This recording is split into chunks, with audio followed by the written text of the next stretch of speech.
आकाशवाणी गोरखपुर से भोजपुरी समाचार।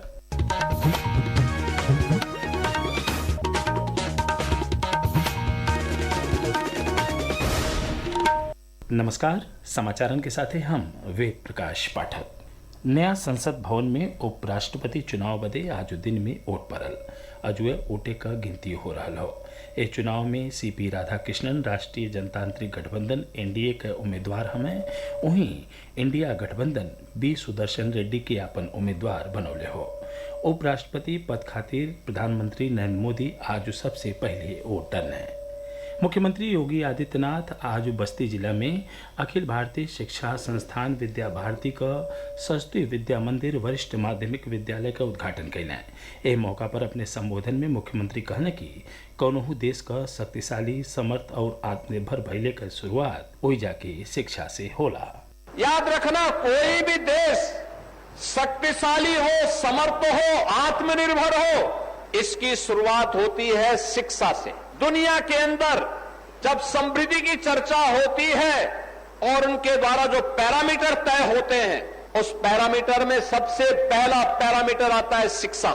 शिक्षा कैसे होनी चाहिए, शिक्षा के पीछे का उद्देश्य क्या होना चाहिए।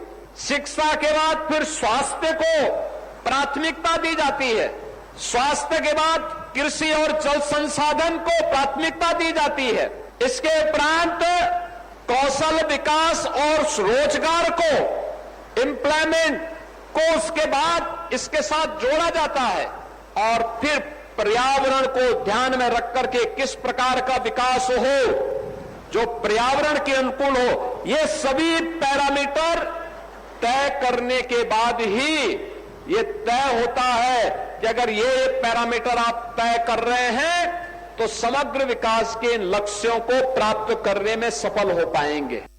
मुख्यमंत्री आज दोपहरिया बादे गोरखपुर पहुंचले। वहां के गोरखपुर में आयोजित कई गो सामाजिक और सांस्कृतिक कार्यक्रमन में शामिल हो रहा है। विदेश मंत्रालय नेपाल में विरोध प्रदर्शन के बीचे ओइजा रह रहल भारतीय नागरिकन के नेपाली अधिकारियन की ओर से जारी दिशा निर्देशन का पालन कैले और सावधानी बरतले का सलाह देले हो। मंत्रालय बतौले हवे कि भारत नेपाल के घटनाक्रमण पर नजर रखले बा। मंत्रालय कहले हो कि सुरक्षा बलन के सख्त के प्रयोग कैले के बुनियादी सिद्धांतन का अनुपालन करे के चाहिए। ए बरी स्वाधीनता दिवस पर लाल किला के प्राचीर से प्रधानमंत्री नरेंद्र मोदी दिवाली से पहले वस्तु और सेवा कर जीएसटी में नया सुधारन का घोषणा कैले रहने। जीएसटी परिषद 3 सितंबर के आम लोगिन के राहत देवे वाले दरन के युक्ति संगत बनोले के मंजूरी दिलस। जीएसटी में सुधार 22 सितंबर से लागू हो जाये। कॉस्मेटिक यानी सौंदर्य प्रसाधन क्षेत्र बदे कईल गये सुधारन के लेके प्रस्तुत बा एगो रिपोर्ट। सौंदर्य के सामानन पर जीएसटी दर 18% से घटा के 5% कई दिहल गई बा, जेहे से हेयर ऑयल, शैम्पू, दाढ़ी बनाए वाला क्रीम आ लोशन, दंत मंजन, टेल्कम पाउडर और फेस पाउडर जैसन रोजाना इस्तेमाल कईल जाए वाला उत्पाद सस्ता हो जाये। वहीं टूथ पाउडरों पर जीएसटी दर 12% से घट के 5% हो गई बा। जीएसटी में यह सुधारन से अब सौंदर्य प्रसाधन का सामान उपभोक्ता लोगन के ढेरे सस्ता दर पर मिली। आकाशवाणी नई दिल्ली से रोहन और दिल नशरी आरजी के रिपोर्ट के साथ समाचार कक्ष से प्रेमचंद्र गुप्ता। श्री राम मंदिर का निर्माण मार्च 2026 ले पूरा हो जाये। श्री राम मंदिर निर्माण समिति के बैठकी में ई फैसला लिहल गये। समिति का अध्यक्ष निपेंद्र मिश्रा बतौने कि मंदिर से जुड़ल अब कौनहू तरह का नया प्रोजेक्ट नहीं शुरू कल जाये।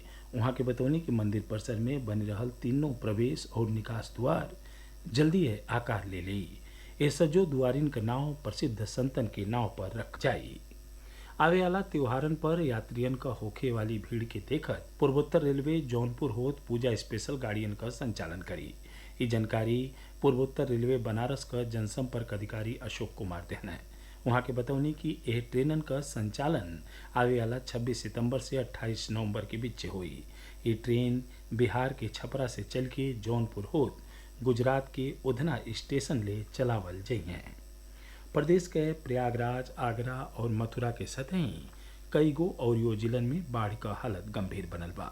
हमरे आकाशवाणी संवाददाता के मुताबिक जमुना नदी के पानी से मथुरा सबसे ज्यादा प्रभावित भइल हो, जहाँ कई गो रिहायशी इलाका पानी में डूबल बा। समाचार पूरा भइल। नमस्कार।